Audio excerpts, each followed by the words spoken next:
noite a todos e todas. Vamos continuar nossas aulas, né, não presenciais, já caminhando aí para finalizar o nosso semestre.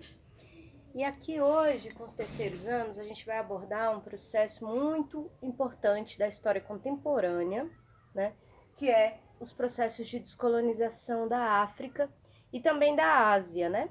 Hoje a gente vai focar mais nos processos da África. Bom, para a gente compreender como foi, né, a luta pela independência dos países africanos, a gente tem que voltar um pouco no tempo, né, e entender como que se articulou essa política de ocupação da África pela Europa, em que a gente vai chamar de neocolonialismo, né? Lembrando que a Europa, no século XV, 14, 15, 16, ela realiza um processo de colonização aqui na América, né? No século 17, 18, você já tem uma grande modificação no mundo ali com as revoluções industriais, um assunto que a gente abordou no ano passado, no primeiro semestre do ano passado, né? E aí a gente tem que trazer um pouco de novo esse assunto para a gente compreender o que estava acontecendo aí com as potências europeias e o que foi esse processo de descolonização. Bom, nós vimos que aqui na América o processo de descolonização, o processo de independência, né, dos países na América, foi um processo mais anterior, né? Isso foi no século XIX, nos anos de 1800. O processo na África ele é um processo recente, né? A gente tem aí até a década de 60, 70 países ainda sob o domínio colonial da Europa. E quando que começa esse domínio? Vamos lá. A gente precisa voltar lá na segunda Revolução Industrial, que foi em 1850, que foi o quê? A segunda Revolução Industrial foi a era do carro, das grandes indústrias, né, do processo automobilístico, foi o processo também da indústria do petróleo, né? A segunda Revolução Industrial, ela vem fortalecer essas indústrias que já estão aí se desenvolvendo na Europa, né? E a segunda Revolução Industrial, então, ela traz essa formação desses grandes impérios, que são grandes aglomerados industriais que têm grande força, né, de exploração aí do sistema capitalista. Então a gente está vendo que o mundo no século XX a gente vai ter duas guerras mundiais, né? E todas essas duas guerras mundiais elas vão estar envolvidas de uma maneira ou de outra com essas questões dos grandes impérios, né? Que são grandes indústrias que procuram aí exploração em outros territórios, né? A segunda revolução industrial, então, ela ativa a busca por matéria-prima.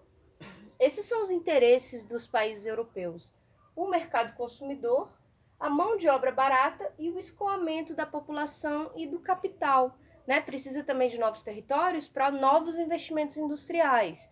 Então, esse é o objetivo das potências coloniais. Cada uma, França, Alemanha, Itália, os países europeus, eles estavam numa disputa aí por ver quem conseguia mais mercado consumidor, matéria-prima, mais território para exploração também dos recursos naturais desses territórios, né? Então a gente vai ver que a Europa, no final do século XIX, no ano de 1884 até o início de 1885, ela realiza a Conferência de Berlim, né?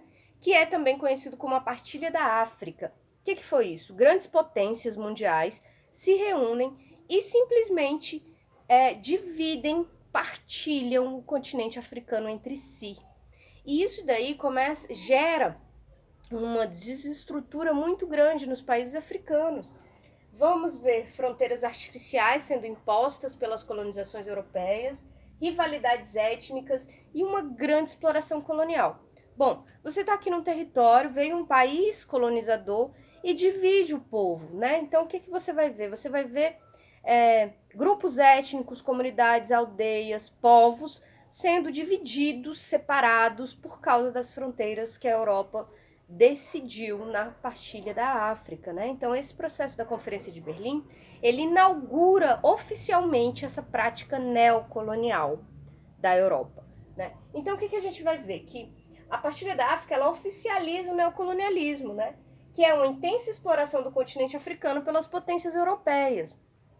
aqui eu queria citar para vocês o caso de uma grande potência, um grande império industrial que se inicia nessa época, que é a Unilever. É uma empresa que tem até hoje, a gente tem vários produtos dessa empresa, e essa empresa ela começa a exploração no Congo, né? Um Congo que era dominado pela Bélgica, e é o palco aí, o Congo, de uma das mais intensas explorações e de extermínio mesmo da população, né? Então, é esses grandes impérios que vão para essas regiões por causa da mão de obra barata, os recursos naturais, para aumentarem os seus lucros, né? A sua exploração aí. E após a partilha da África, isso se intensifica. Desculpa. E se intensifica também a rivalidade entre os países europeus, querendo mais e mais território. É nesse processo que a Itália ocupa a Etiópia, né, que a França aí tem várias colônias, Portugal, com Moçambique, Angola, Guiné-Bissau. Então, esses países europeus, eles exerciam ali uma prática colonial, uma intensa exploração, uma exploração violenta, uma desestruturação nessas comunidades, né? Então, esse é um processo, como o colonialismo, de bastante violência, né? E é uma violência que é justificada por um darwinismo social pseudocientífico. O que é isso?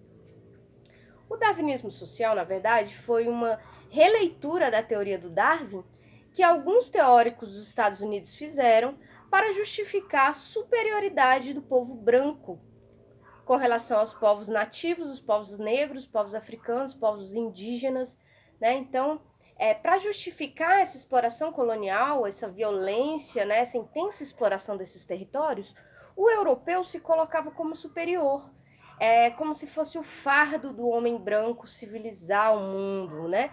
Era isso que era a justificativa utilizada. Então, era como se os europeus estivessem fazendo missões civilizatórias, né? Missões que levariam a civilização, a religião cristã, a língua europeia, o comércio, a estrutura cultural europeia para os outros países do mundo, né?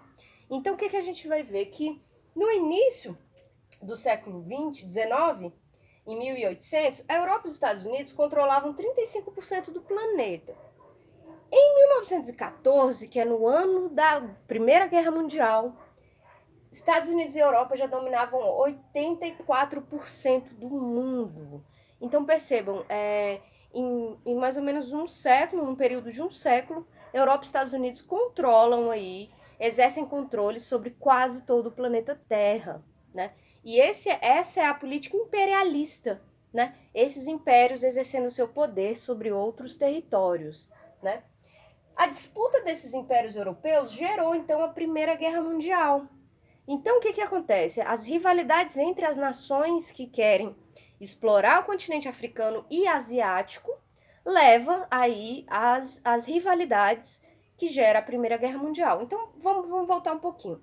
A Segunda Revolução Industrial, ela intensifica a busca por matéria-prima, mercado consumidor desses impérios europeus, e esses impérios europeus acabam por gerar ali as disputas e rivalidades que vão gerar a Primeira Guerra Mundial. Após a Primeira Guerra Mundial, a gente percebe que o capitalismo entra em crise, né? A crise de 1929. E a crise de 29, ela vai aí modificar a estrutura política do mundo, né? A gente vai ver a ascensão do fascismo e do nazismo e que vai gerar aí a Segunda Guerra Mundial, né? E aqui a gente vai se alertar mais no processo de pós-Segunda Guerra Mundial, que foi quando essas ex-colônias africanas e asiáticas proclamam, organizam a sua luta por independência. Então é após a Segunda Guerra Mundial que os movimentos de independência ganharam forças na África e na Ásia, no contexto da Guerra Fria. A Guerra Fria, então, é esse momento pós-Segunda Guerra Mundial que as duas forças políticas do mundo contemporâneo estão aí em disputa por mais influência, né? No caso, Estados Unidos de um lado, como representação do capitalismo, e a União Soviética, né? Depois da Revolução Russa, pela defesa do socialismo. Então, essas duas grandes ideologias aí que vão predominar no mundo pós-Guerra Fria, né? Pós a Segunda Guerra Mundial é o chamado Guerra Fria. Então, é nesse período que a gente vai ver se desenvolver essas lutas de libertação na África e na Ásia, né? Então, Estados Unidos e União Soviética não apoiam o colonialismo europeu na África. Eles não apoiam, eles vão apoiar, inclusive, as lutas de independência para que, após esses regimes conquistarem a sua independência, aí sim eles exercerem a sua influência, tanto Estados Unidos quanto Rússia. Então, é mais ou menos isso. Eles não apoiam mais a continuidade do colonialismo europeu. E aí, após a Segunda Guerra Mundial, ficou difícil para os países europeus defender a colonização, principalmente porque a Organização das Nações Unidas proclama uma Declaração de Direitos Humanos em 1948. E nessa declaração, junto com a Carta do Atlântico, ficava ali delimitado que os povos podiam ter sua soberania, sua independência política, né? E acaba que esse documento ele vai ter grande interferência aí nos movimentos de libertação na Ásia e na África.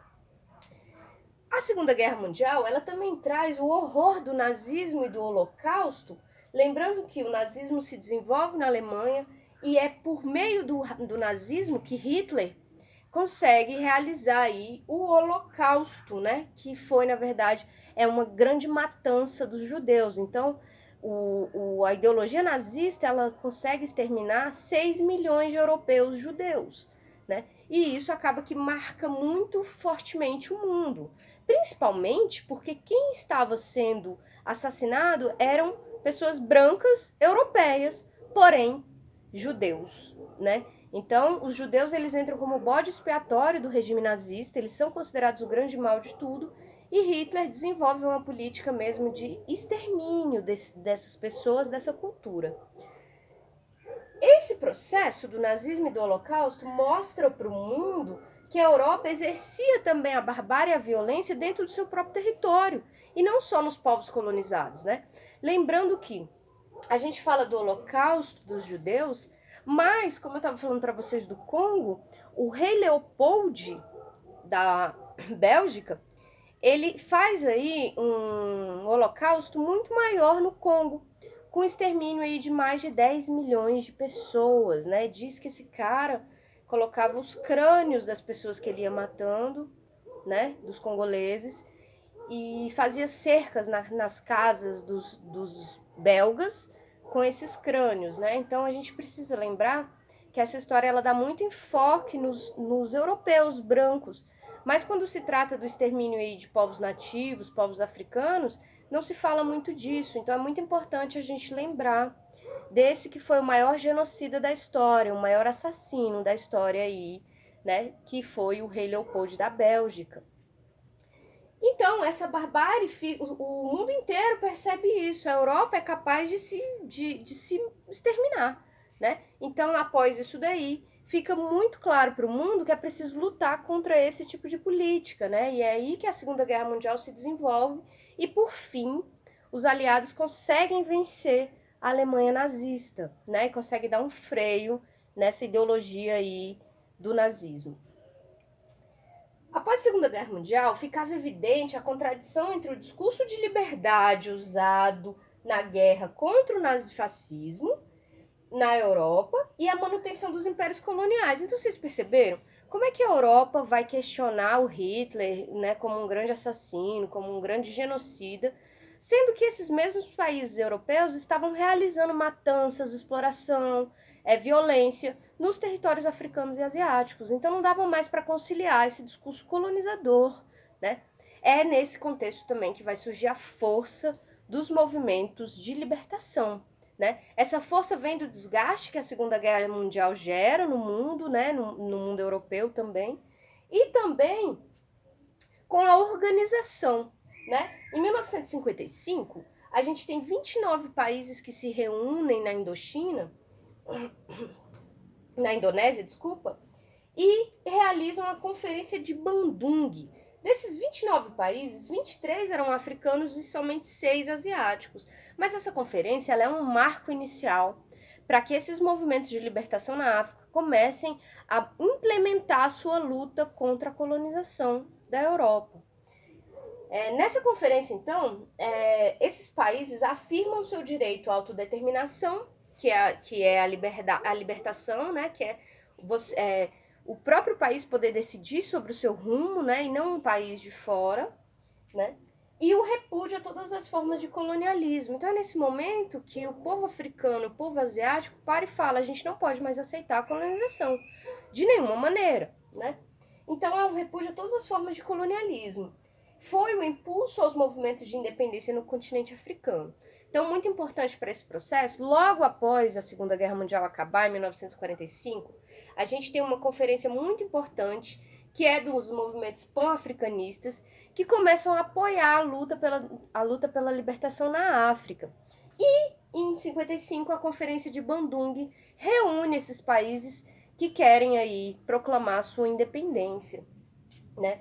Boa parte dos movimentos se puseram em conflito militar contra os países colonizadores, né? Outros houveram negociações diplomáticas. Então, o processo de descolonização da África ele não foi o mesmo para todos os países. Alguns países se puseram em uma luta armada sangrenta, como a Argélia, no norte da África, que foi um dos primeiros países a conquistar sua libertação, né? A guerra colonial da Argélia contra a França, que era a colonizadora, levou aí a mais de 1 milhão de pessoas mortas, né? Então foi um processo muito sangrento, muito violento, duradouro, né? Mas em outros países não foi assim. Porém, grande parte dos países africanos se puseram em luta de guerrilha, luta armada, mulheres, crianças, todo mundo contra os impérios coloniais, né?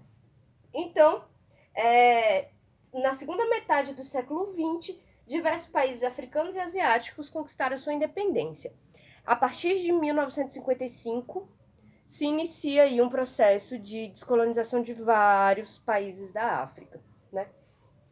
E aqui, os movimentos de independência no continente africano foi resultado de lutas armadas sangrentas e duradouras que aconteceram por toda a África durante a Segunda Guerra Mundial. Porém, a recusa ao sistema colonial manifestou-se sob diversos aspectos: político, militar, econômico e cultural. O que isso quer dizer? Chegou um momento também que os africanos e os asiáticos perceberam que não se luta contra o colonialismo só com relação à exploração econômica que eles estão submetidos, mas a luta é também por um resgate da sua própria cultura, né? No caso dos países africanos, houve uma reafricanização dos espíritos, né? Houve uma geração chamada geração Cabral, que vem do Amílcar Cabral, que é um grande libertador da Guiné-Bissau e de Cabo Verde. O Amílcar Cabral, ele participa de uma geração que ficou conhecida como geração Cabral, que eram de estudantes africanos que vão para a Europa estudar e lá na Europa percebem, né, se juntam com outros estudantes africanos e percebem a importância da negritude, dos valores africanos, da raiz, da união entre os negros, tanto da África quanto da chamada diáspora, né?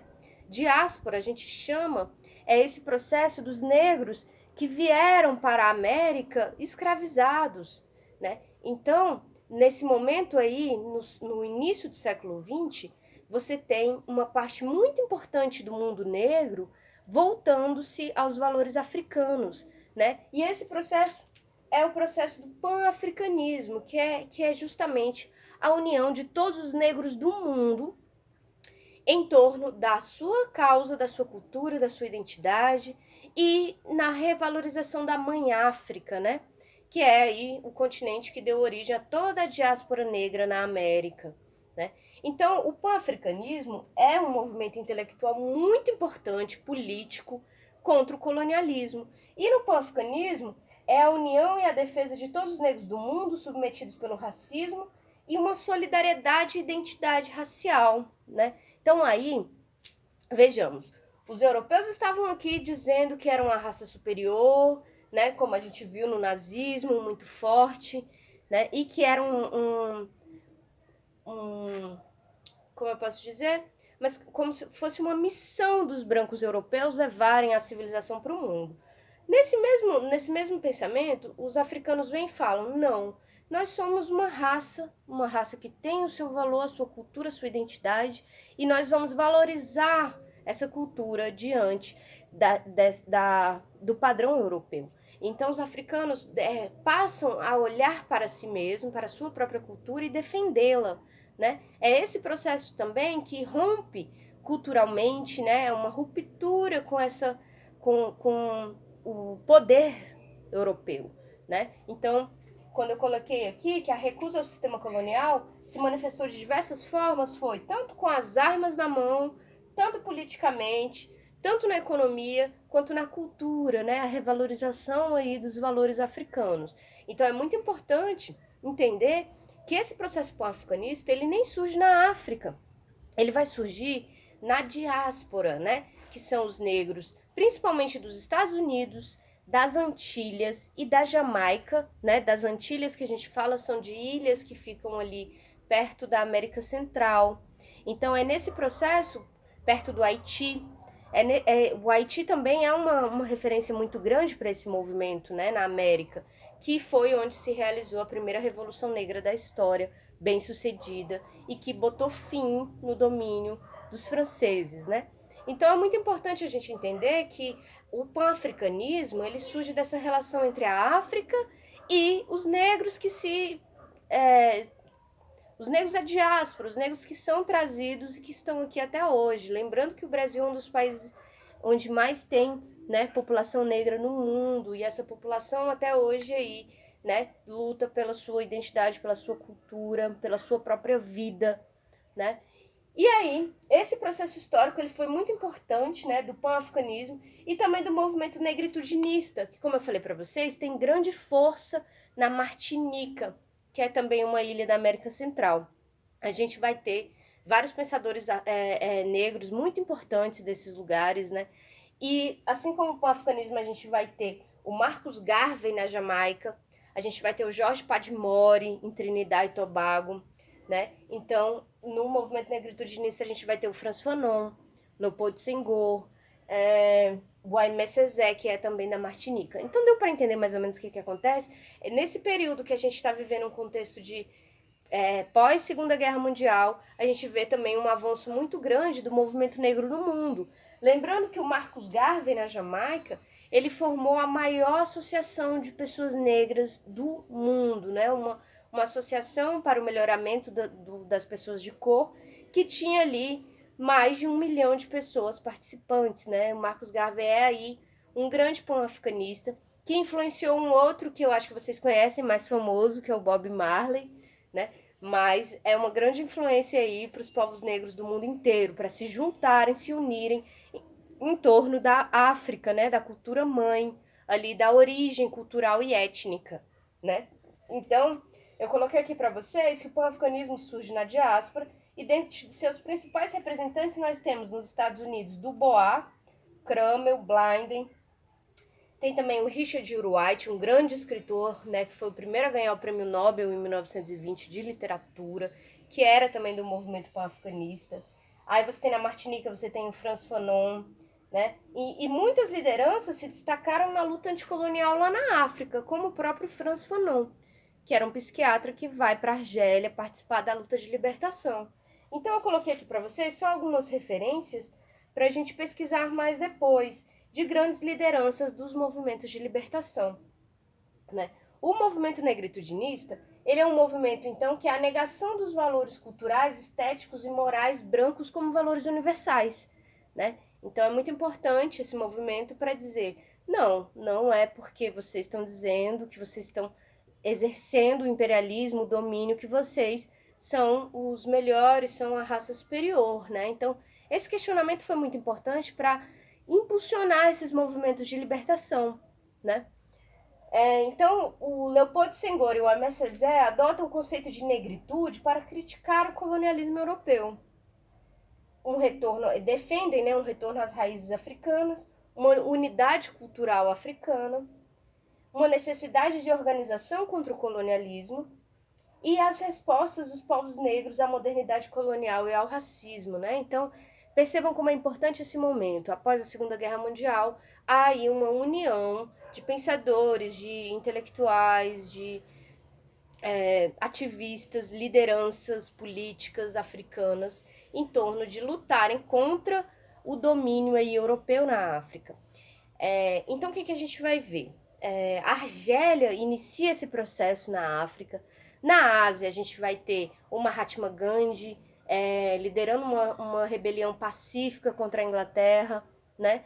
E em vários países africanos você tem movimentos de libertação que entraram em guerra e que durou muito tempo, né? Você tem Guiné-Bissau, Cabo Verde, Moçambique, Angola, que eram dominados por Portugal.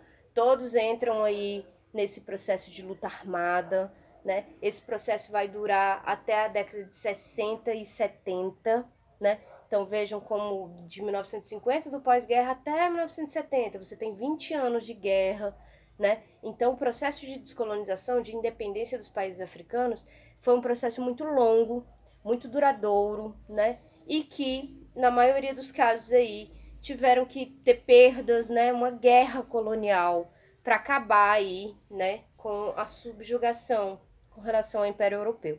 Então a gente está vendo um momento da história contemporânea muito importante, que é entender que a segunda fase da exploração europeia por busca de mais mercadorias, de vender suas mercadorias, de explorar os recursos naturais para as empresas, né?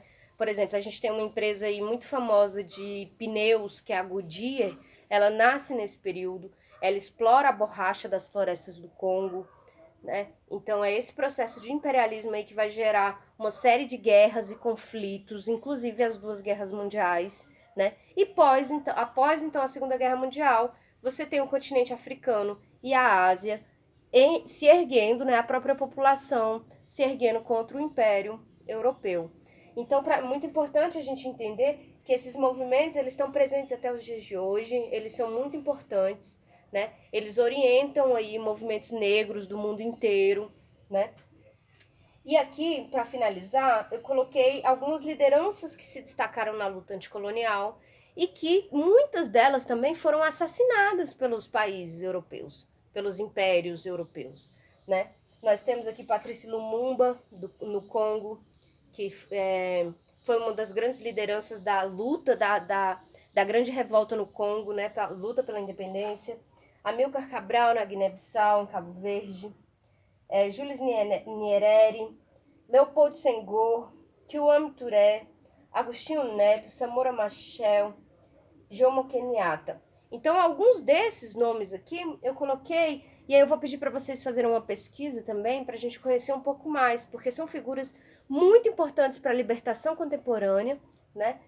Por exemplo, Amilcar Cabral, ele é conhecido como Che Guevara da África, tamanha a sua importância nos processos de luta anticolonial.